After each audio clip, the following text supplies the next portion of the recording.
Hi, everyone. Just give us a few seconds. We're just going to let everyone into the masterclass, and then we're going to start. I do recognize you. I see you, Fatima. I see you, Franz, Carmen, Brian, Almarie, Lorraine, Malebo, Melanie, Marcus, Neo, Nomfusi. Hi to everybody else. I wish I could mention everybody's name.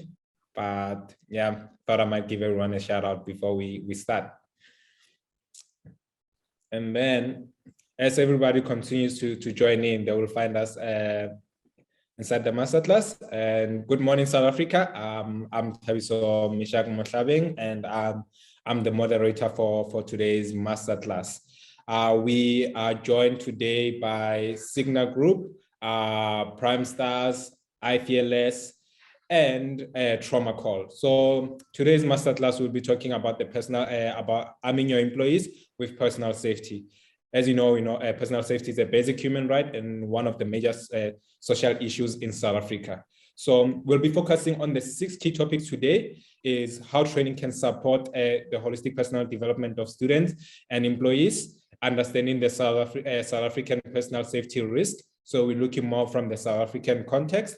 We'll have a review of the support structures available to general workers when it comes to personal safety. And then later on, Aubrey will also be giving us top 5 personal safety tips everyone in South Africa needs to know. It's very, very interesting. You need to stay for that one. And then we'll also be talking about how to keep your employees safe at work and at home, and what we can do, what we need to do in the future about like this safety issue in South Africa. And this is why we have this amazing team with us. We have a lovely guest panel of speakers who are thought leaders on these topics. First of all, I'd like to introduce Janine Piper. She's the Executive Director of Innovation at Signa Group. We also have Aubrey Petersey, he's the Director at Trauma Call. And we also have Ngosinati Mushwana, he's the Chief of Operations at Prime Stars. So that I don't take the space and I'm the only one talking today, I'm gonna first give Janine the opportunity to introduce herself, to tell you who Signa is, and she's gonna tell you something interesting about herself and why she's with us today.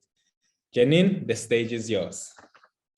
Good morning, everyone, and thank you very much for the opportunity to speak to you this morning.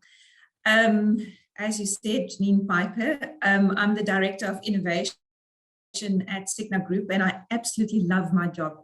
And this, I thought I'll show you this one that I carry with me. How do I show you that? It basically says, preparing a master plan and applying it are 2 different things, which is a quote by Nelson Mandela. Now, what Signa Group does is we're an organization that began in 2004 with this master plan of wanting to make an impact in the country. And since then, Signa Group has grown into 11 different businesses with 250 employees. And we've diversified our offering to make sure that we make an impact on all the socio-economic problems of the country. And that, for instance, includes training. We do a lot of learnerships and apprenticeship programs. We've got about 2,500 students on an annual basis. We run a very successful YES program with about 800 students that we facilitate in job placements annually, of which we've got an excellent absorption rate of 85%, which means that those students are full-time employed after they've participated in the program. We also have a private equity fund which focuses on supporting small businesses, specifically in ownership transactions, because at the end of the day, what we need to make sure of is that we've got sufficient jobs to employ people into. So it's about job creation or skills for self-employment.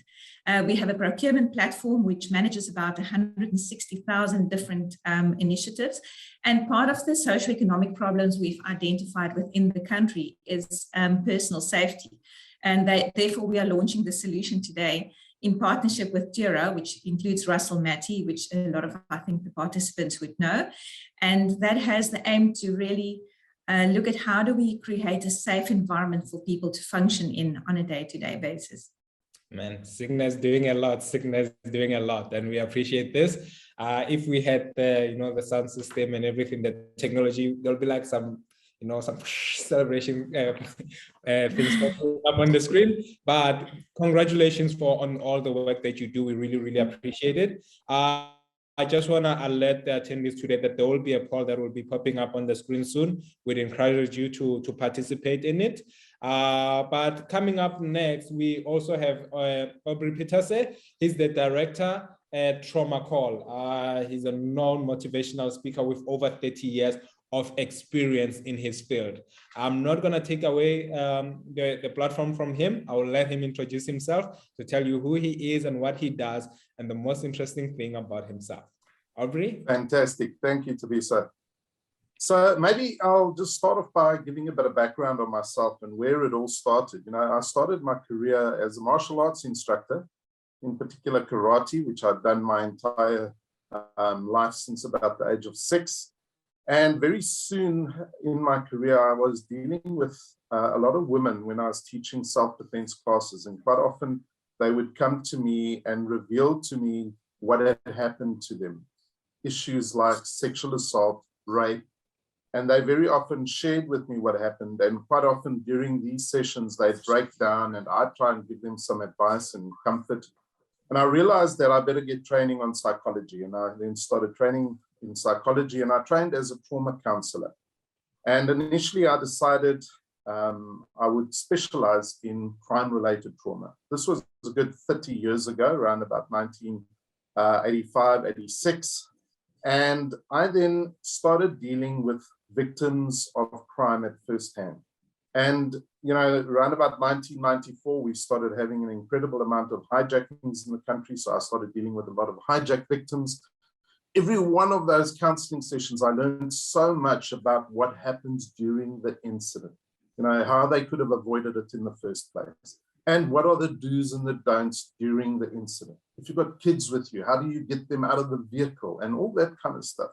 And I realized this information was invaluable for people who hadn't yet been victims of crime. And I then developed a hijack prevention course, which started running countrywide with the woman that I was still dealing with regarding assault, sexual assault. I developed a rape prevention course. As crime developed in the country, we started having home invasions. I then started dealing with victims of home invasions, families, children who had been through them. And again, learned so much about that I developed a course in home invasions. Then the banking industry in the late 1990s started having bank robberies, and I was called in to do trauma debriefing of their staff. Eventually, what started happening is I couldn't keep up with all the counseling that was needed, and I needed to get help. And I had an assistant who then started calling around countrywide to find other psychologists, counselors who specialized in trauma and who could assist me. And very soon had a handful of counselors, which probably about 20 or 30, and I then formalized that into a company. And we then started offering counseling services to the market. The company that today that I'm the CEO of is Trauma Call, and Trauma Call has grown to the largest trauma counseling network in the country. We have approximately 1,500 counselors who work for us on a daily basis. We handle over 2,000 trauma counseling sessions per month. Besides the people whose lives we assist in getting back to where they need to be and getting back control of their lives. Besides that, we get a lot of information on how to deal with crime, because still our counselors get all those reports back to me, and I see how the crime changes and shifts in the country and how we best can respond to it. And so I spend a lot of time going countrywide, and these days it's online, a lot of it, teaching people on how to avoid crime and how best to respond during it. So I'm going to give some advice on that a little later during the session. And then maybe, Tabisa, you said I must give something interesting about myself. I'm also an artist. I studied fine arts, and so to escape, that is what I do. Yeah. Can you sing? I can sing, but not as well as you do, I believe. I'll take you up on that challenge. I'll take you up on that challenge. Also, final speaker today for the day, we also have Nkosinathi Mushwana. He's the Chief of Operations for Prime Stars. Recently, they reached a milestone of over 1 million beneficiaries. That was in 2019. I also do not want to take the spotlight away from him. I'd like to give him this opportunity to introduce himself. Nkosi, the stage is yours. Thank you, Tabiso. See, now when you speak of a stage, now I'm thinking, what's going to be my act? You singing, Aubrey singing. I'm trying to figure out what's mine. But good morning to everyone, and thank you for the platform. Thank you to Top Code, Top Empowerment, Signa for the platform. As you've said, my name is Nkosinathi Mushwana. I am the Chief of Operations at Prime Stars, which is a hidden gem that I'm so proud to be a part of the executive leadership team of. And what we do is we've created probably the country's leading socio-economic development platform through programs that are educational and developmental in their nature.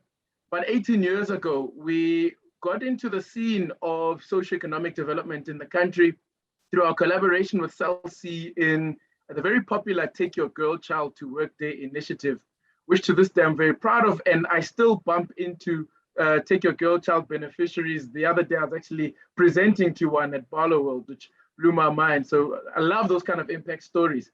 But what we do is we create public-private partnerships in the youth development and empowerment space, and we teach various topics, particularly focused on high school students from under-resourced communities. These include township communities, rural communities, and peri-urban where there is a need.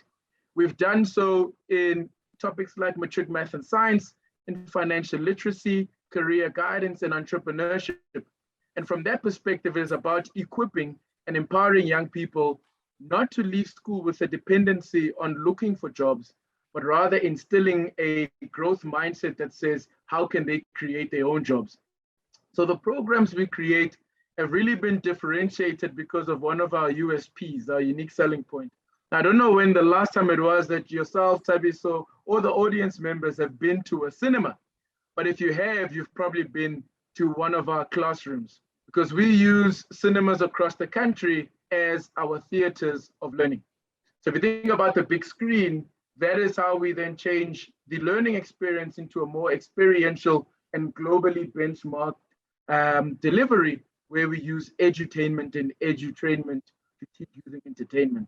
As you said, in 2019, we celebrated our millionth beneficiary and were recognized by the Premier of Gauteng with TEPA 1 million. And we continue to proudly partner with the Department of Basic Education to help them get our students onto a more advanced track, and how we then collaborate with corporates by helping them effectively spend their socio-economic development, enterprise, and skills. And I'm super excited to be here. One interesting thing about me, I tell you one thing. What drives me in this industry is they always, now during the industry, they said to me, be happy to be paid in sentiment and not in rands, right? So what drives me about this industry that is interesting for me, and I hope the audience resonates, is the why. So my why is, I've asked a lot of executives like those that are watching this call, if they knew what they knew today, 15, 20 years ago, would they be further in life? And the answer is always a unanimous yes. So the role of our initiatives, people like me in these companies, is to take that experience and expose it to the 15-year self of them to help them, become better into the future. So that's one thing for me. I won't tell the Tiger Woods story today. Maybe later. Fantastic. I was about to tell our audience that Nkosinathi is also known as Tiger Woods. Apparently it's because all his balls end up in the woods, so but it's lovely to have such knowledgeable speakers today. And before we get into the topic, just to give everyone also a refresher, is that we all live in South Africa. We know the social challenges that we have. As an employee, there are days where when you're about to go home, you get scared. and you worry as an employee. But also at the same time, employers worry about the employee's safety when they go home. And one of the stories that I have shared before I asked Janine this question is that myself, I'm one of those employees who was in a situation where you are traveling last year when there was a vaccination drive, and I was going to get my vaccine. Two robbers came into a taxi. They took out a gun and then they pointed at me, and they took away my belongings and they ran away. You know, I remember for quite some weeks I was traumatized. It was hard for me to come to work. I would be asked when I was ready to go home. I would worry about who would I find in that taxi. Will the guys be in there? Because I did open a case against them. Will I find that person out on the streets again? Will that person try to rob me? Or is there another one who'll come and try to rob me? Those are some of the fears that I live with, that I live on with. And I'm grateful that we have Janine here. I'm grateful that we have Aubrey here, and also that we have Yunkosi here, so that we can, you know, unpack this for our audience. But first thing first, like Janine, I should ask you this, like, why is personal safety a basic human right? And why is it important, especially for South Africa? Because right now, I don't know if we are the worst country that it seems to be struggling with this, or what, Janine? You know, personal safety is a basic human right, and that's not according to myself or you. It's the United Nations in the Basic Bill of Human Rights which says so. As point number 3 of 30, which means it really ranks very high in the basic human rights categories if you want to take an academic approach.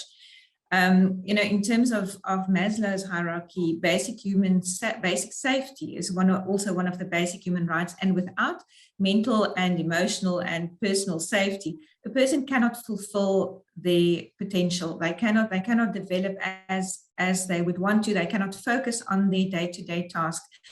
And especially in South Africa, I mean, I usually refrain from listing the negative items, but I just need to give you the highlights of 27,000 murders per annum, 800,000 personal safety crimes, which includes rape, assault, robbery. You know, those are astronomical figures, which we have very little control over, and it's just escalating on a day-to-day basis. And what we need to do is to empower people to take their personal safety back. And you know, so in conclusion, yes, personal safety, I think, is a basic human right. And we need to make sure that everybody around us, our employees, our loved ones, our friends are safe. And what we're trying to do is give you a way to do so. Thank you. Thank you very much. I just also want to let our audiences again that there's a poll that is up on the screen, if you can also participate. And also you are more than welcome to ask questions. That if you have a question, please ask. And our lovely panel guests today, they will answer those questions for you. And as we continue with this, what is happening in South Africa, which implies that this is has become a socio-economic problem? What is happening? I know you have touched on that, but do you want to maybe elaborate further on that? Well, in South Africa, I would love to see the poll results at the moment, because the idea was really to understand how many people have been affected by it. But I can tell you that within my personal circle, there is not one person I can mention that has not been affected. The statistics are home robbery, 58% of the attendees, armed robbery, that is scary, 28%, hijacking, 25%, violent attack, 25%, gender-based violence, 28%.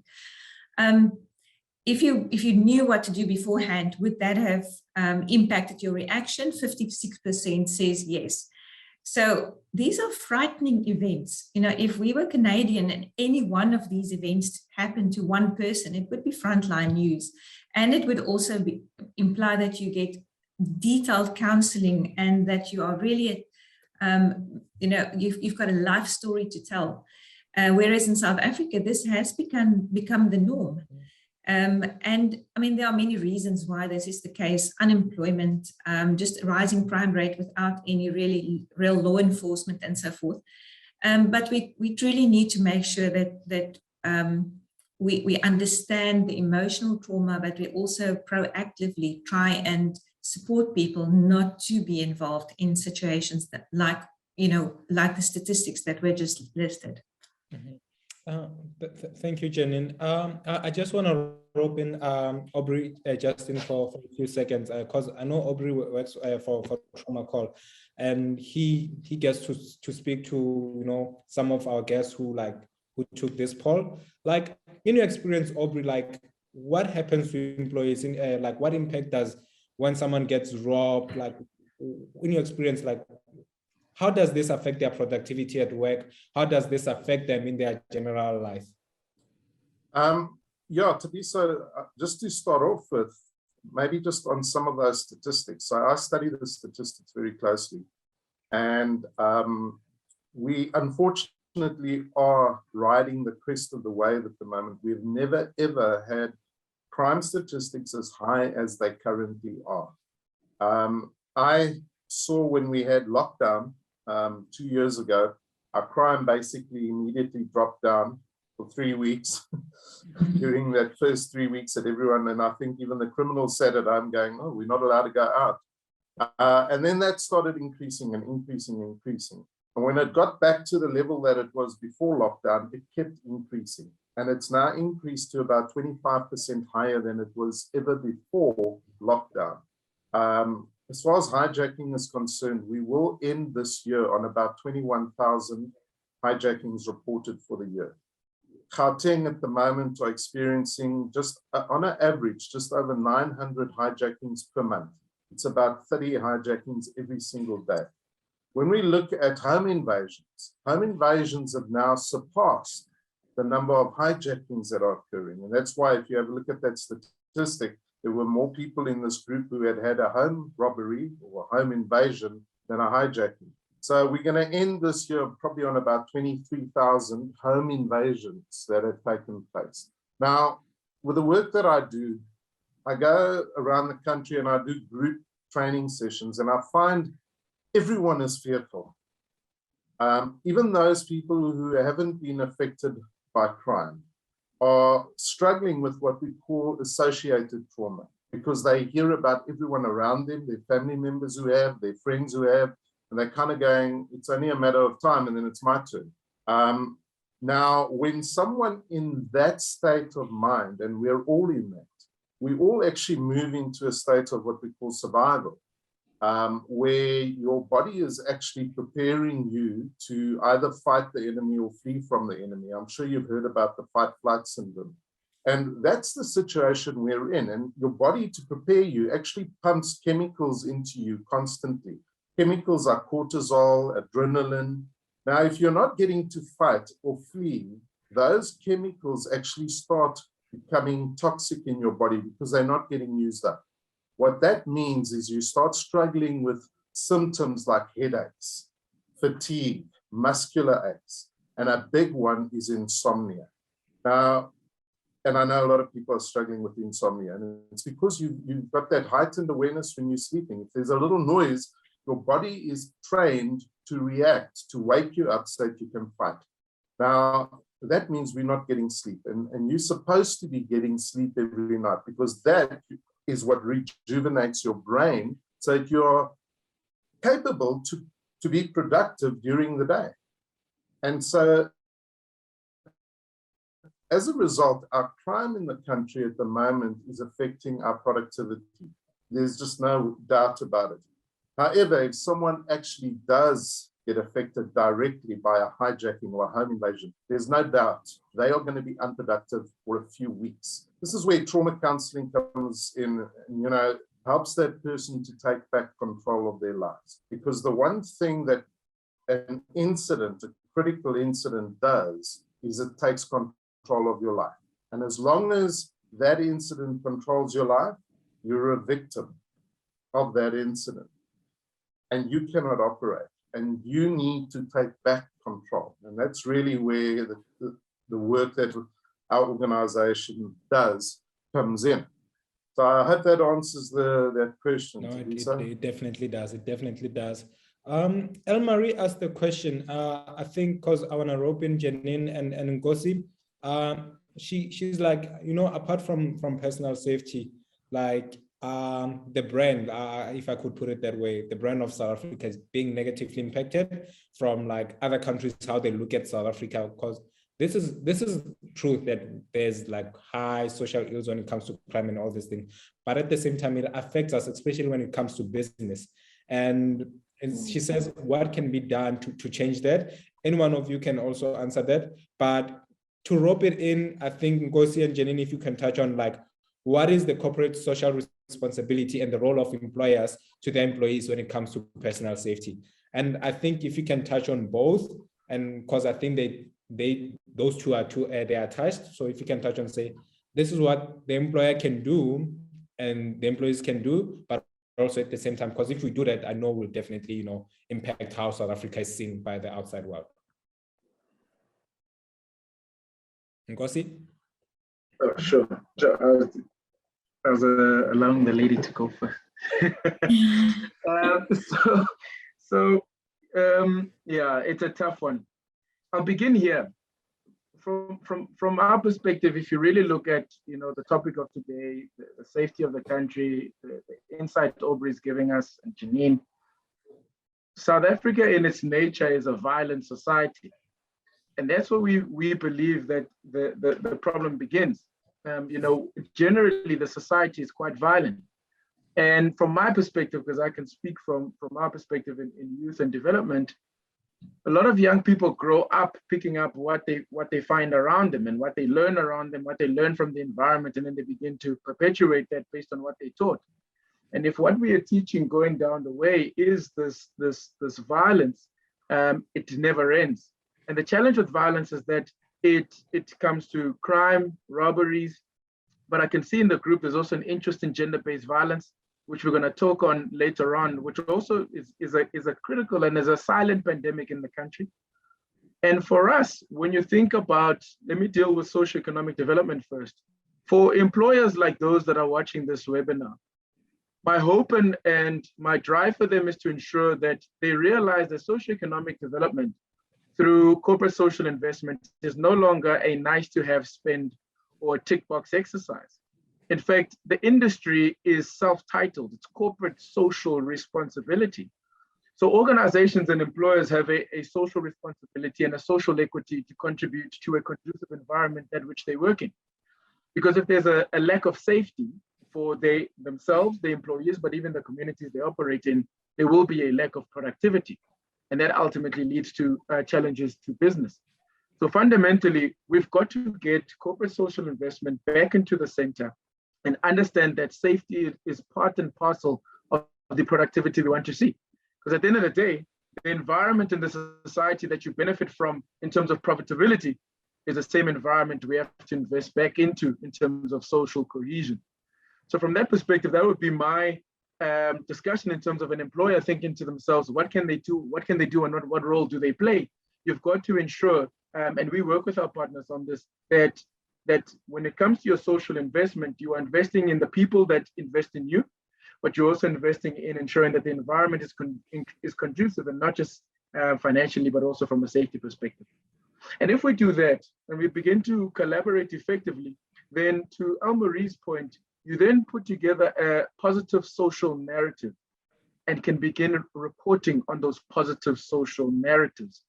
Fundamentally, what we believe in is that the news are over-inundated with bad news, with bad news. I think we don't have to look far to find bad news.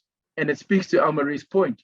So particularly in the kind of programs involved in staff volunteerism, supporting platforms like the one Janine's going to talk about shortly, it is then about creating these positive stories and then publicizing them to the world to show that there are good people and there are good things happening in the country. That's where we need to begin, by really bolstering the good that's happening in the country. Fantastic, fantastic. Janine? I couldn't have said it better. And I also would want to emphasize that we need to make sure that our dialogue on all levels are positive. You know, talking and we're very much in Signa about empowerment. So empowering people of, if they're unable to find a job, they need to look at self-employment. If they are experiencing an unsafe environment, what are the tools that are available to make them safe? and not to focus on the negative, because those you cannot really do anything about, but to make sure that in your subconscious you are empowered and speaking positive about your co-workers, your employer, but then the people around you, the community, and then South Africa and its economy and its beautiful landscape and tourism opportunities. And I think if we're all in that positive mindset, it doesn't take away everything that happens, but it makes it possible for people to also see the bright side. Oh, fantastic, fantastic. Aubrey, because now I want us to talk about, you know, the personal safety practicalities, but I know there's a question here. Coben asked, like, you know, Aubrey, if anyone has experienced like trauma, how does one educate the employer that this employee could be out of action for weeks? You know, it's like most employers are focused on profit and they overlook this situation, and it's hard for them to understand. Yeah, I think there are many companies who have realized this. There's no doubt. I mean, we've been going through this for a while, and they realize when their staff members are in trouble, they need help. And many of these companies have put structures in place, in particular what they call an EAP or EWP, an employee assistance program, employee wellness program, whereby an employee can use these services to get counseling. If there are any employers who haven't got that in place, it is really important that you do it, because it's an external company. So, you know, most people don't want to go for counseling via their company because they are concerned that it's not going to be kept confidential and everyone's going to find out what happened to them. And this is why having an external employee assistance program will assist in that, because it is psychologists who are not related to the company in any way. And many companies are realizing this, and they're trying to get their staff to go for counseling. Somehow there's still a lot of people who just don't feel that they want to go for counseling, in particular men. You know, I'm tough, I don't need it. I know. And in fact, so they have a home invasion, and he says, no, his wife's got to go for counseling, kids have to go for counseling. In fact, he's the one who needs the counseling more than any of them, because we as men, we hold the stuff inside. We don't let it out. We don't cry, because then we look weak, you know, and going for counseling is a weakness. And we've got to, as men in this country, we've got to change that attitude.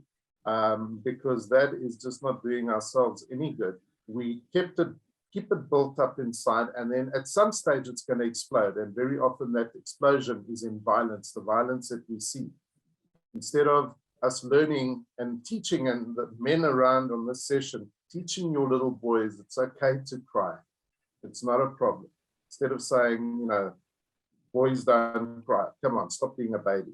And I think, you know, all of what I'm saying now goes through to, again, companies realizing their staff members, when they're in crisis, the quicker you can get them to get help, the quicker they're going to be back to productivity. That's the bottom line. And I think what we are doing here today is to say, is there anything we can do to prevent them from getting into that situation in the first place? And I think that's some of the advice that we're going to be giving today. You know, prevention is better than cure. Yes, counseling is fantastic, but how can we avoid you from getting there in the first place? Could we have avoided you from becoming a victim of crime? And that's really what I think today is a large part of. Thank you, Aubrey. What you touched on is really, really important, because, like I shared with my situation, I was not looking forward to, you know, to going and meeting with a trauma counselor so that I can talk to her. My colleagues had to ask me to go for that. Funny part, mostly it was the female colleagues who had to tell me, Taisa, you need to go for that. And ever since I've done that, it has been better. I'm not saying that I've healed, I've forgotten about it, but the days have been better, because you always live with it, but the days have been way, way better. But Andrew, like you said, like, prevention is better than cure. So what are the top 5 personal safety tips that you have for us? Okay, so let's try run through those. There are so many safety tips, and I had to really think hard today to say what is affecting people the most and what would be the most important thing I could give you to take home from this session. One of the things that I very often hear when I'm doing a counseling session where someone has been involved in a vehicle-related crime, so often I say to them, you know what? You were followed before you got hit. And most of them, their response is, no, there's no way, I wasn't followed. I never saw anyone. And they very often say, you know, I always check, but I was definitely not followed. And I don't think people check whether they're being followed. And in fact, the majority of the driveway robberies that we're dealing with, hijackings in your driveway that we're dealing with, people were followed before the hit took place. Now, I know it's easy to say, no, I always check whether I'm being followed, but what are you checking for? How do you check if you're being followed? And this is my first safety tip. It is very, very important that we check whether we are being followed, because most of the hits, I can promise you, the criminals select you and they follow you, and at the right time they do the hit. So how do we check? Because these guys are good at following. It's not that easy to notice them. Trust me, they're not going to be right on your tail. They're going to hang back. They're going to possibly wait for one or two vehicles to be between you. So checking the car behind you is not going to work, because it's most likely not them. They're going to be further back. So how do we then check if we're being followed? So part of the training that I do, I mean, I've become known as in the country as a security specialist. I'm the security advisor for the majority of the foreign embassies in the country. I also train bodyguards, guys who look after ministers and movie stars and that kind of stuff. And the training that I do with them on how to check if they're being followed is what I want to advise you on. It's a very simple little thing. You can't constantly, while you're driving, look in your rear view mirror. I mean, you're going to have accidents. So you don't have to do that constantly. What you do need to do, and especially because what I was saying to you is the vehicle that's following you is more likely a few vehicles back. When you turn a corner, this is where you look in your rear view mirror as you're driving, and keep checking in your rear view mirror and have a look at which car turns the corner next. Okay? Because those cars that were behind you possibly were going straight, but the guy who's following you is going to have to turn the corner. And then you just make a mental note of what you just saw. So for instance, I normally say three things: the color, the make, and the size. So I would say small red Golf, for instance. And then you carry on. You don't have to keep watching your rearview mirror. When you turn a corner again, you do the same thing, just checking your rearview mirror, and you might say big white SUV.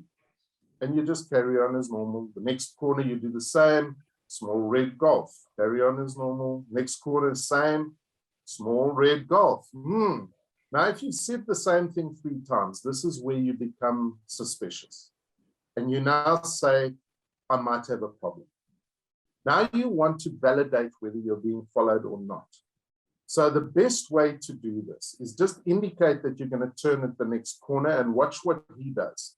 He doesn't want to appear suspicious, so he's going to indicate as well. And then you go straight. If he also goes straight, you've just confirmed you're being followed. Now the way to respond is really important. You've got to act normal. Don't become hysterical. Don't start driving erratically.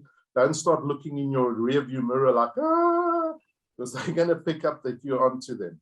And unfortunately, if you let off that you know that they're there, they're going to immediately attack by forcing you off the road. So just act normal. Number 1, don't go home. Filling station or any shopping mall is a good place to go. Think about the shopping mall you're going to, because if it's a mall where you've got to stop and there's a boom gate, that's not a good idea, because they'll hit you at the boom. So if you can drive straight up to the entrance of the mall, just jump out and run in, that would be a good idea. Alternately, a filling station, just drive right up to the entrance, get out, get inside. If they wanted your vehicle, there it is, they can have it. At least you're safe. And so that's the first tip I want to give you on how to check if you're being followed. Sticking to vehicle safety, and in particular hijacking. If we have a look at where most hijackings currently are occurring, they are in your driveway. That's the number one place where hijackings occur, in someone's driveway. I often get asked, where's the hijack hotspots? The hijack hotspot is in your driveway because you're more likely to get hijacked there than anywhere else. The modus operandi is simple. They're following you at a distance. You arrive home, you pull into your driveway, you push the remote for your gate to open. That gate takes about 15 seconds to open. During that 15 seconds, they've arrived. They pull up behind you, you're now boxed in between their vehicle and your gate. There's nothing you can do. And that's the most common modus operandi for hijacking. So learning how to enter your driveway safely is an important thing. And this is the advice I want to give. This is the second tip. When you arrive, and this is your gate, you arrive, don't pull into the driveway. What you do is you stop parallel to the gate in the road. Open the gate. While the gate is opening, what you now do is you look in your rearview mirror. And what you're looking for is a car hanging back and not coming closer. If it was just any other car, they'd drive past you. Hijackers are going, whoa, whoa, let's wait until they pull in, then we'll catch them and box them in. So if you see someone hanging back there, then you know you've got a problem, drive off. But that's the way to avoid that hijacking in the driveway. Okay, so that's second safety tip. The third safety tip, I want to move on to some home security. I often get asked to come and do a security assessment of a property. And when I get there, basically what I try and do is I create as many lines of defense between the criminal and you. You're in the house, they're out here. You want to create as many lines of defense. So you would do things like clearing your driveway, because that's, you know, there's no place for them to then hide behind bushes and trees on the outside of your property. Electric fences, obviously, and you can have burglar bars and security gates and all kinds of stuff.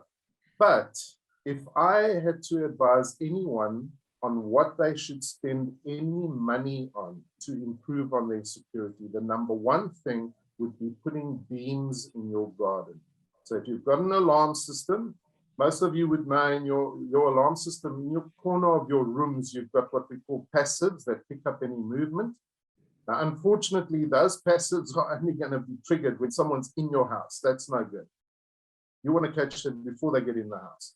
So you get beams, which are motion sensor beams, which get connected on the outside of your property, in your garden.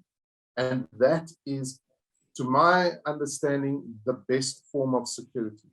There is, at the moment, technology is amazing, and they're bringing on all kinds of CCTV cameras that do similar kind of things, and that's fantastic, although very expensive. The beams would not be as expensive as CCTV cameras, but unfortunately, it is going to be a bit of an investment. But why it is so important is because if the criminal jumps over your wall and he approaches the house, the alarm's going to go off before he even gets to your home. He hasn't had time to even start tampering on a door or a window. He knows the armed response is on their way. Within the next 2 minutes, they're going to be there. He's going to escape. And that is why it's an early warning system for you. And he's not going to continue trying to get in when this alarm is going off and he knows there's someone on the way. And so that's my third safety tip for everyone. Then one of the training courses I run is what I call a streetwise course. And this is where people are being affected by crimes, which is not our three major crimes. Our three, let's maybe put it as four major crimes. Number one, murder. At the moment, the murder rate, we have 65 people murdered every single day in the country. It's the highest we've ever had. Second highest, the other crimes are, as I've said, hijacking, home invasion, and then rape. We will end this year on about 53,000 reported rapes in the country. It's insane.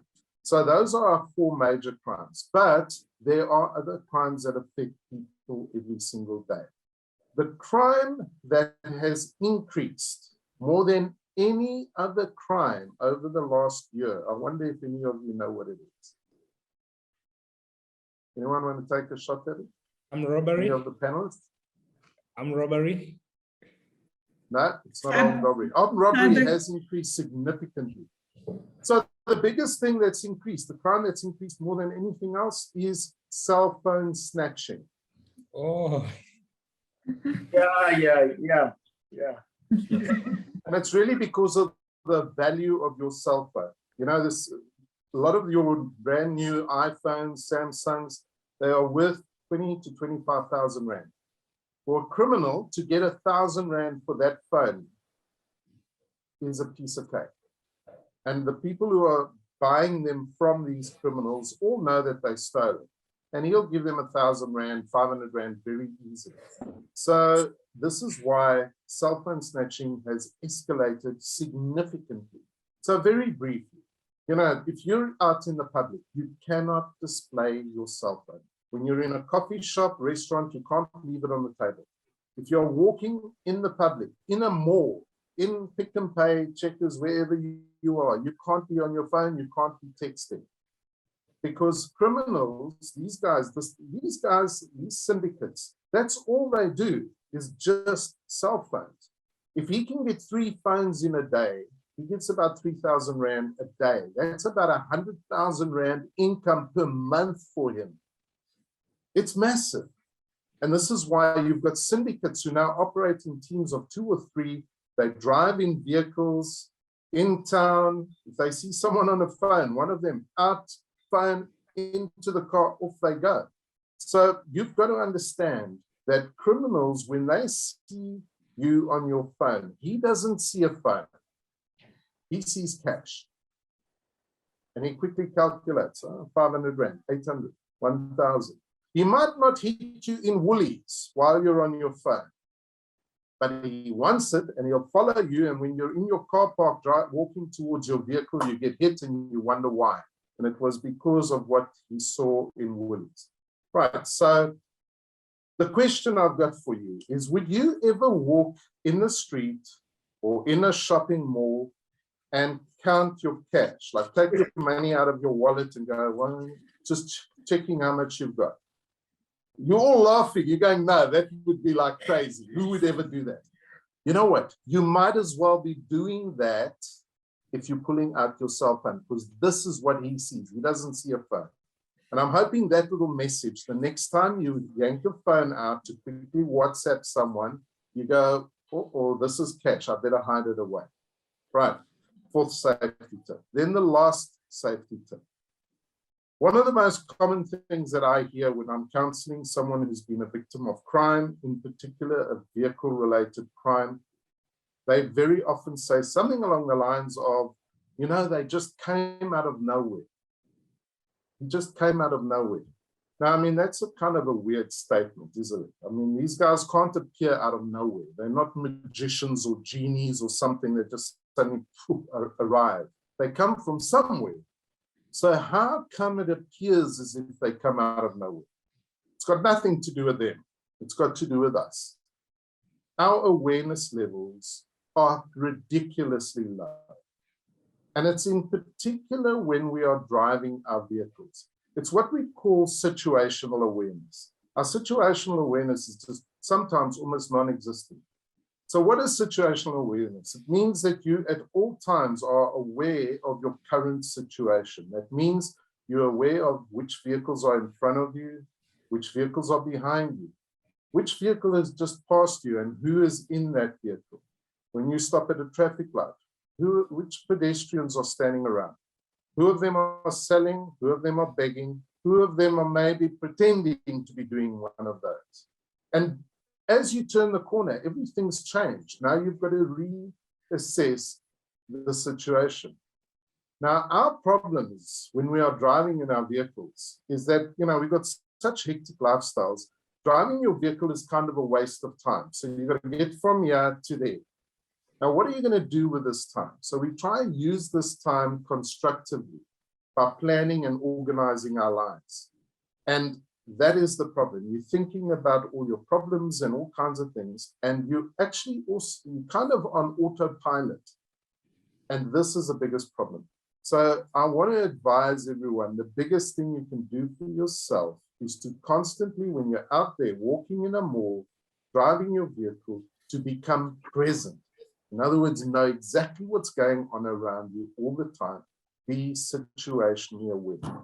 Right, guys, that's my 5 safety tips for the day. I hope that helped. That really helped. Thank you, Aubrey. And you still the center of attention for now, but we are just taking into consideration of time.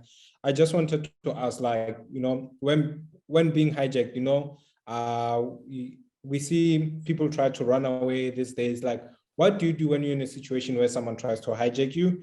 And maybe just shortly, if you could tell us what do they do with our vehicles? When someone takes your vehicle, what do they do with it? Okay. That's a fantastic question, Petersey, and really an important one.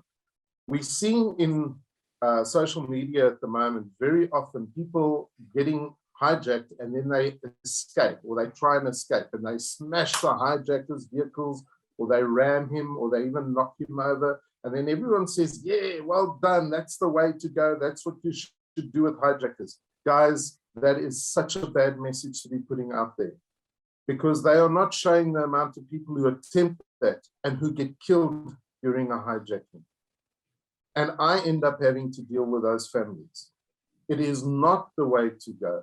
If you are being hijacked, you've got to comply.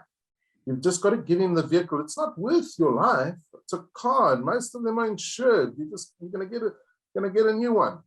Just give him the vehicle. The problem is giving the vehicle is not that easy. So, you know, I wish I had the time to take you through the whole process, but basically I think there are things that you've got to remember. First thing is just put up your hands so if you can see I'm surrendering, because that then helps them calm down and they feel, okay, we've won. Then you've just got to remember a couple of things. Get your seatbelt off quickly, because sometimes we even forget to get it off. Take your car out of gear, put it in, pull your handbrake up. So it's standing and it's idling, ready for them to leave. If you've got kids, young children, baby up to 5, 6, 7 years old, I suggest you reach back and get them from the back of the vehicle between the seats to the front of the vehicle and get out with your children that way. Don't get out and then hope you're going to get them out of the doors, because these guys are going to jump in the car and leave with your children. So you don't leave the car until you've got your kids.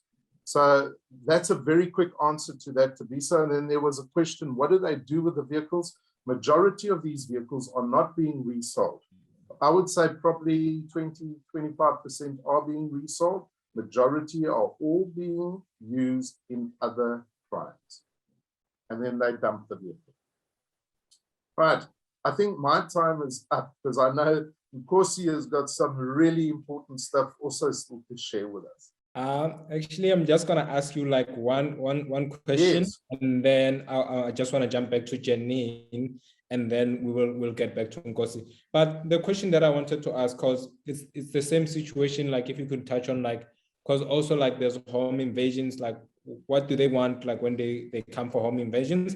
And would you advise, like, you know, me as a Tabiso maybe to go and take like some martial art classes, or maybe for some sort of protection, you know, like what should I do? Get a gun, train on that, or martial arts? Like what advice would you give me so that, you know, so tomorrow I can feel a little bit safer? Yeah, so as far as what do they want when they get into the homes, and this is why we've seen a home robbery reduced and home invasions have increased. So home robbery is basically when you're not at home and you arrive and they've cleaned you out. Home invasions have increased. Why is that happening? And it's really because criminals no longer want appliances, because that's what robberies used to be, your TV, your microwave, hi-fi, all that stuff. There's no market for that stuff, second-hand market for it anymore. So what they now want, the 3 things that they always ask for when they get into the house. Number 1, they ask for your guns. They want firearms, and then cash and jewelry. Those 3 things are what they are after. And they know that if you've got any of those 3, they'll be kept in your safe. And the only way to get into the safe is when you're at home. That's why we've seen such an increase in home invasions. If you don't have any of those three, it does sometimes become quite violent because they don't believe you, you know. So, and these days we don't really carry a lot of those things in the house. So one of the questions I always got asked is, would it help to have a bit of cash in the house? It's actually not a bad idea. Have it somewhere stashed away just for in case. If they can get away with some cash, at least that will make them happy. So just answering that question. Then as far as self-defense is concerned, martial arts, you know, martial arts, there are many different forms of martial arts. My particular favorite is karate. It's because that's what I've done my entire life. However, many of the martial arts are very good. And what it will do is it gives you a lot of self-confidence. And that's important, because if you're walking in the street and you're fearful because you're scared of crime and the criminals, they pick up on that fear, and it comes across as weakness and vulnerability. Whereas when you're walking with confidence, there's a less likelihood that they're going to attack you. And that's the one thing that martial arts will give you. Then there's the question of, and so the answer is yes, go and do martial arts or some kind of self-defense training. The question about a weapon, I would definitely not advise people to carry firearms. I've just seen too many people get killed with their own gun. And for that reason, I do not advise it. However, I do advise carrying some form of weapon because, again, gives you some self-confidence that you've got something if you need it. Pepper sprays are fantastic. Now, you're not going to use it. If a guy pulls out a gun, give him what he wants. However, if he hasn't got a gun and he's trying to grab your phone, you can spray him with a pepper spray. Or they're trying to drag you into the car, you can spray him with a pepper spray. Probably the most underrated of all weapons that you could carry is a pen. Pen is such a fantastic weapon. It's got a clip on it, so you can clip it on to your top here, inside. And if you need it, you just pull it out. And the way to use it is like that. And the target you would go for, I know it sounds disgusting, but it would be the eyes. You jab the pen into your attacker's eye, game over. And you're not going to, I mean, if the guy says, give me your handbag, just give him the handbag. You're not going to pull out your pen and go, no. But if he pulls up on the side of the road and they're trying to drag you into the car, we know at the moment kidnapping is a high in the country. Abductions are high. That's a time that you use your pen. Tabisa, is that good? Thank you, Aubrey. Janine, I just want to bring you in for a bit. Having Aubrey said all this, like about the top safety tips and about how we can protect ourselves. I'm not a MacGyver. I'm scared to use a pen. I might try, but that's a really, really good tip. But what can we do all about this? Like, is there ways that we can also simplify matters for ourselves? So to avoid maybe such situations when you find yourself in one. Tabisa, these conversations have actually brought us up with, has actually had us formulate a solution, which we believe is a very important thing to be enrolled into.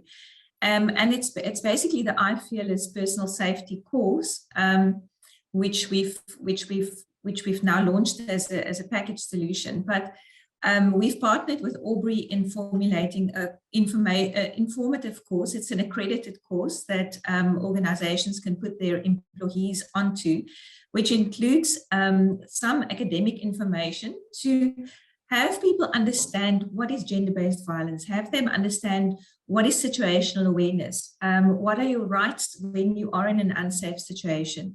Those very core basic safety tips. And then we've got Aubrey that's done some videos. All of this is an online learning course, so the students can do it in their own time. But then we've got Aubrey's videos on self-defense, which is it's informative to watch, and it's something one would need to practice.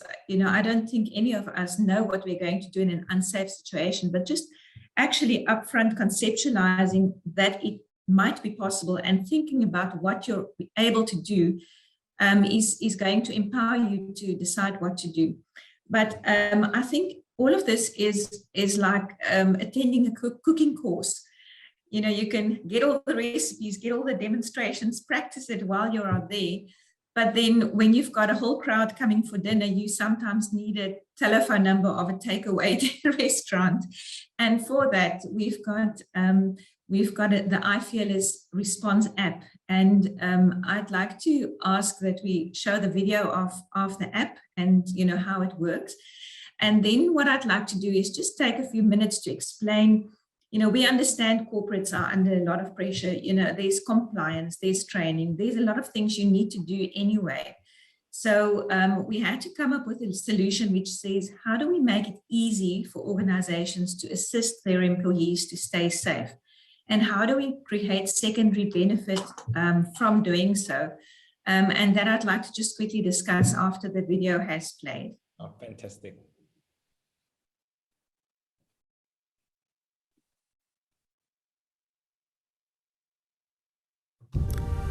Life has many emergencies, with crime being extremely rampant in South Africa.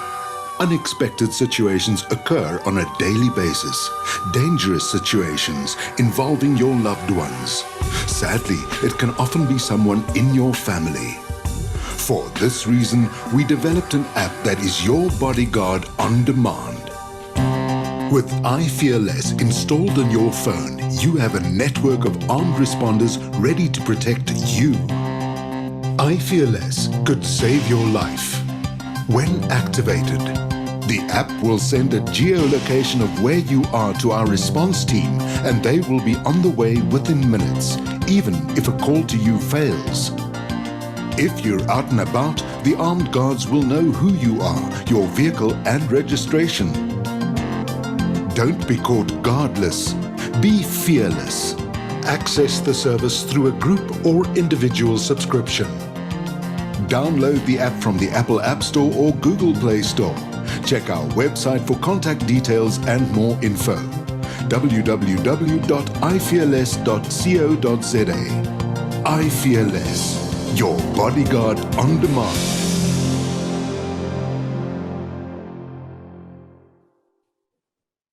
Thank you, Janine. We're just gonna get back to you. I do note some of your questions. I will ask them shortly. It seems that I also can finally get a bodyguard for myself. It's not only for for the president and everybody else. So, Aubrey, I'm just gonna give you or Janine, if I can get back to you actually, if you can share some practical ways that we can implement this, some personal safety as a solution, because you said you want to share a little bit about how it can benefit companies. If you can touch how it affects the B score compliance, and also using skills budget to empower employees with personal safety skills and tools.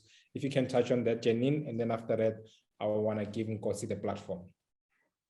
So we know that you are famous, so you can get a bodyguard now, yes. Thank you. Thank you. The reality, I think, is we're always trying to train employees on something which we think they're going to need in doing their job or which furthers their career. But there's also very specific life skills that are important. And what this iFearless personal safety training does is it actually empowers employees with the knowledge and skills of what to do when they get into an unsafe situation. And the subscription to the armed response, which I've showed you just now, is included in the training. So it's not something separate. It's something which we feel is very important, because there's no sense in giving someone the skills but not the tools at the end to be able to maximally apply those skills. The course is set up in such a way that it's accredited with a CETA. And of course, when the student then goes through an online learning course, they need to compile a portfolio of evidence. The portfolio of evidence is assessed and moderated, and the student that then completes gets a certificate of attendance. But during this whole process of training and self-defense, we've got a communication program which also runs at corporates, where we basically create awareness of personal safety. where we make sure everybody gets enrolled, understands how it works, so that when they are in a situation where they need it, that they know how it works and how to activate this. Most of the security companies within the country is linked into the solution, so that the 5 closest security companies would respond to any emergency when you've pressed the button.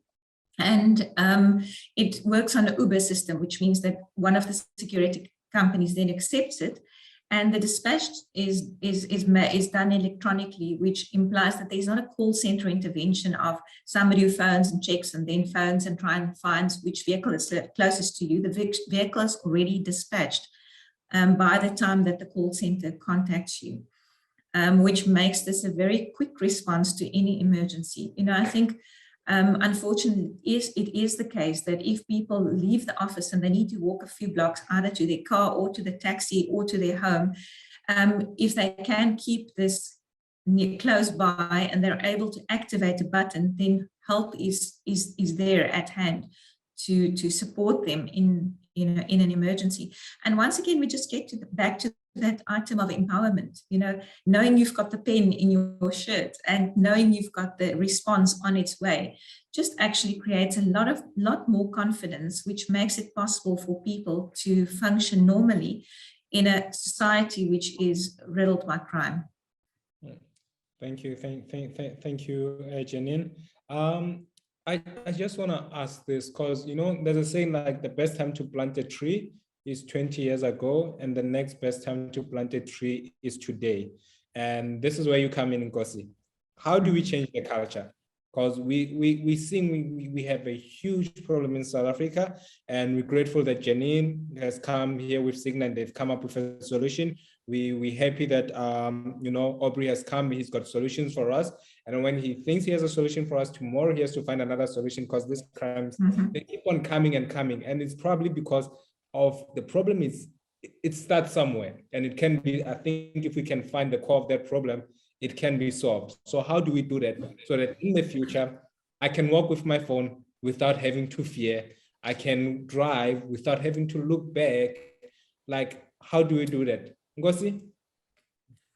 Thank you, Tariso. I've taken a lot of notes, and I hope the audience has also benefited like I have from Aubrey, from a response perspective. And I'm super excited about I Fearless because it really covers the protection element of things. And my contribution to this conversation is about prevention. And you speak of it quite well in terms of planting trees early to avoid situations later. And I think in the country, what we have is a very strong and a very important response infrastructure, particularly because of the crimes we see. And in this case, I'll focus on gender-based violence because that's something that's very close to my heart. And I picked up in the chat that quite a number of our viewers are really interested and keen in the topic, probably because the majority of us have in one way, shape or form either been a victim or been witnesses of it. So when you speak of changing cultures, you said it in your opening piece, it is really all about looking at the root of the problem. Now, South Africa has been positioned as a fatherless nation. Aubrey spoke about stats earlier today. South Africa has also been named the rape capital of the world. And fundamentally, if you think about the fact that gender-based violence is a silent pandemic, the president himself describes South Africa as a country that is not safe for women. Now, if you go to the source, what we wanted to do when looking at this problem, because in all our programs, we look at the source, and we were given this task by the Gender-Based Violence and Femicide Response Fund, which was created at Presidency a few years ago, particularly at looking at pillar 2 of their 6-pillar strategy, and that is prevention and social cohesion. And in looking at the root of GBV, we then found that there's 2 sides of the coin here. There's victims and there are perpetrators. But a lot of the work that's done in South Africa, the responsibility and the onus is being put on the victim. Where not to go, what not to do, and that worried us. So we wanted to focus on the other side, which is the perpetrator side. And Aubrey touched on it earlier about men and how men have actually now gone into this phase of living into what they feel is a real man. Now on screen, you see I've highlighted some conventional rules for being a man. And we've picked up that the conventional stereotypes of manhood are completely skewed.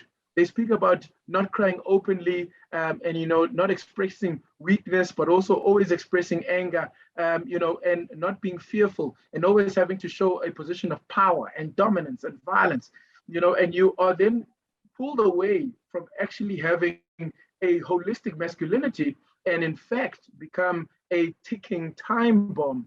And what we've seen in the country is that the victims of these time bombs usually are weaker victims, mainly women or men and boys that are weaker to the so-called alpha male.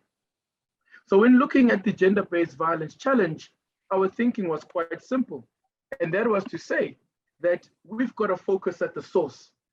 And if you think of a perpetrator, before a man grows up to be a man that believes that balling up his hand and hitting a woman is a way of showing power, he must have learned that somewhere in his life. He learned it somewhere. And what we picked up in our research is that most men, well, people, but in this case, we're talking about men, when they are in a situation of tension and they respond, your response is usually what you learned when you were a boy. So if your response in conflict resolution is empathy, to actually understand the person across from you, to try and solve that problem, then you usually respond that way all the way throughout your life, because you shoot back into your factory settings, if you will, and you refer to what you learned. But the issue is that most men have learned that the way to deal with issues is through violence, is through power and dominance. Hence, they try and express that over women. So what we've done is we've subscribed to the words of Frederick Douglass, that it is easier to build strong children than to repair broken men. What that has led us to is we are on the verge of launching the first of its kind national preventative GBV movement, particularly focused on preventing more perpetrators. And it is called What About the Boys? Now, What About the Boys is a national initiative, preventative in its nature. It is created to redefine masculinity and challenge the stereotypes of traditional masculinity. Our goal is to run a national initiative, initially reaching 10,000 young men, with the fundamental plan to teach our boys to share emotions in healthy ways, accept and connect with others, stand up and speak out against bullying and inequality, and break free from stereotypes. Why this is going to be powerful is that the violence we see in our society is the same violence we see in our schools, is the same violence we see in our homes. And to this discussion is the same violence we see in our workplaces. The men who are dominant, who are bullies, who are violent, it stems from somewhere. And our belief is that it is critical that we create a movement that's going to get men across the country to take up their roles and address this wrong definition of masculinity. So What About the Boys is going to launch in Women's Month. We currently have patrons such as former Deputy President, Dr. Phumzile Mlamangcuka, as well as Mr. Bonang Mohale, who's the President of the Business Unity South Africa, Mr. Elias Monache, who's the President of Black Business Council, the Minister of Basic Education, Minister Mochecha, and we're looking at bringing more patrons because it is critical that we get men like yourself, Thabiso, men like yourself, Aubrey, as good men who are going to be representatives for good men, so that we can redefine masculinity and create an environment that enables and supports safe spaces for our boys to learn that a man, a real man, is actually an evolved man, is a man that is assertive but not aggressive, is a man that understands that in crying, you are actually not weak, but you are showing the highest level of strength. In redefining masculinity, our goal is to ensure that ahead of us, we have men who will be fighting against GBV as opposed to becoming perpetrators of GBV. Hence our focus on young boys. And on screen is the rollout of the program that we're looking to implement. It is a presentation we're sharing with corporates and government across South Africa to say that we must implement a preventative movement against GBV, and one that doesn't focus on waiting for something to happen to respond, but as Aubrey said earlier, one that avoids us having to get us to a point where we have to respond. So we kick off with the production and national screening of an educational film. We are currently in production, a local production that is telling a story of different young men in the country and how our upbringing determines who we become. It speaks to the various stereotypes I've spoken about in terms of manhood and masculinity, but particularly introduces a new redefined masculinity that is holistic and that is a new movement against gender-based violence, but against violence in general. Secondly, the film will be made in conjunction with the booklet. Now, the booklet will be an activity booklet. So when you speak of behavioral change, that is what we're looking to implement through this initiative. Behavioral changes then lead to young boys and young women being able to understand what their rights are, being able to understand how to respond in these situations as they grow up. So because you've also found that later on in life, our mothers and sisters and aunts find themselves in a position where they cannot speak up against GBV because they've not been raised and empowered to understand the kind of rights they have. But from a boy's perspective, it is also what we found that men are teaching boys and glorifying boys that are exhibiting more of the negative masculinities. And it's important that we help boys understand being a good man through the activities. The project will be running to high school boys nationally. As I mentioned, a minimum of 10,000 boys, but we are going to run a national campaign to bring on more partners from June to August before we launch. And the book and the film become our educational content, but it will then be extended as a national movement through our national mentorship movement. And here is where we challenge men, particularly those in the organizations that are watching this webinar, but across the country, to take up their roles as mentors. We've written mentorship deliberately with men in capital MEN, because South Africa has been dubbed the fatherless nation. I'm sure my co-panelists would also agree that if we look into the stats, a lot of the crime and negative behavior also results from a history of not having fathers in our homes. So in this case, every organization that participates, all sector players, will need to appoint men to become mentors that walk the journey with our boys, and a guided journey that we will put together, reaching township communities, rural communities, but also for urban communities, because GBV cuts across all socio-economic, geographic, and racial lines. Quickly, we'll then begin with a pledge, which is a personal decision made by each boy for them to begin the positive behavioral change journey. But I'll pause here and say that the intent is not to tell all of our boys that they are bad. We know that some boys have lost some track, and it's actually the program encouraging them to do better. But we also have boys who are good boys and who are growing into good men. And with them, we want to keep them on that track.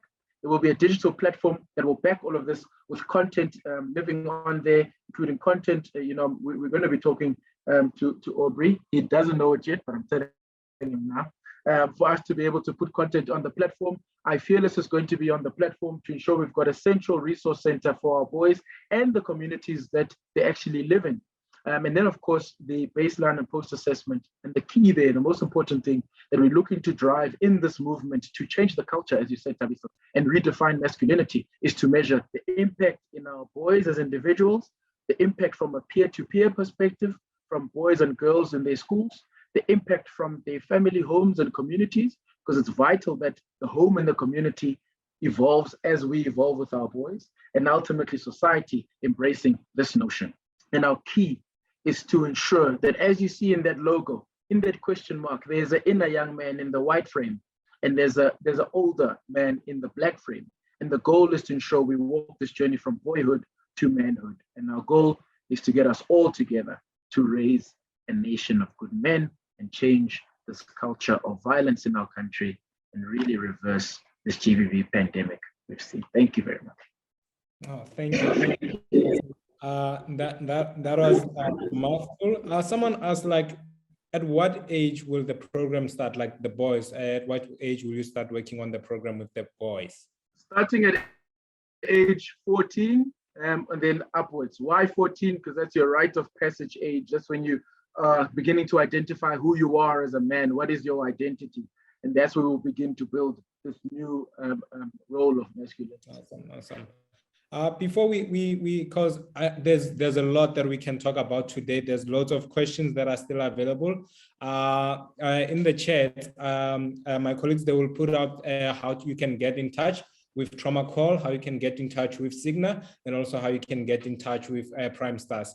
One of the attendees, an anonymous attendee, asked the question here, and I think it's a really important question. They ask, like, how can a supportive partner address trauma at home, and how is trauma addressed in a counseling that cannot be addressed at home with a supportive partner? Janine or Aubrey or Nkosi, any one of you would like to take that one? Aubrey, you're definitely the expert. And he's on mute. And you're on mute. There we go, sorry. Tabisa, don't you want to just read that question again? There was a few points in there. It's in the Q&A. It's an anonymous attendee. They ask, how can a supportive partner address trauma at home, and how is trauma addressed in a counseling that cannot be addressed at home with a supportive partner? Okay, yeah. So, I mean, firstly, as far as supporting your partner who's been through anything, you know, without having had any kind of training, all of us have done counseling all of our lives, because we do at times have friends and family who come and talk to us about problems, and we talk back and we give them our advice and that kind of thing. The whole thing about counseling is to not give advice, because it's my firm belief that everyone has got the answers they need inside them. We need to get them to find those answers. So as a counselor, I normally train, I do training of counselors, and I train them to ask questions, because the questions will bring out the answers. So as a partner, the best thing you can do is to just get your partner to talk. And the most important thing you've got to realize is, whatever the incident was, it's not the incident that causes the long-term damage. It's the emotions linked to that incident that causes the damage. The anger you're feeling, maybe the guilt you carry, maybe the fear you carry. And those are the things you need to talk about. And that, just getting it off your chest, is already a way to recovery and a way to healing. So that's the one important thing. Something else that is really important in that journey of recovery is to look at how you have grown out of what has happened. See if in any way you can take this negative thing and turn it into a positive. What have you gained through this incident? Because it can't have happened for no reason. Then it was just total waste. So use this negative thing in a positive way, that you've gained something through it. And that is a really important part of counseling. So if you're trying to help a family member, friend, partner through it, that's the way you can support them, by talking. If you need to go somewhere for counseling, I mean, there are many organizations and many of them are free. So you can, for places like Lifeline, FAMSA, all are phenomenal services if you do not have some kind of a employee assistance program related to your company. I mean, we do also assist the public. So if someone calls our Trauma Call center, you can just Google it, you'll find our number. We do assist the general public as well. Thank you. Thank you very much. I'm just going to give everyone an opportunity to just give their closing remarks. What you said today was a mouthful. You will get a recording for everyone who attended. For attending, you will get a recording as a thank you from us. And from everybody else, I just want to say thank you, Janine. I just want to say thank you, Nkosi and Aubrey. But most importantly, I think our audience, we want to say thank you for taking part today. You played an important role by being here, and you are part of the South Africa that we need and the South Africa of the future. Someone had asked the question, like, this problem, like, how do you prevent people from leaving South Africa because of, these crimes that are happening and everything? And I believe the program that you have shared, each and every one of you, the roles that you play, this is how we play a role keeping our South Africans here and making sure we can grow our country and make it a better country for each and every individual. Nkosi, I'm gonna give you a platform just so that you can share your final thoughts just for a few seconds. And then Aubrey, if you can do so, and then we will close off with Janine. You on mute?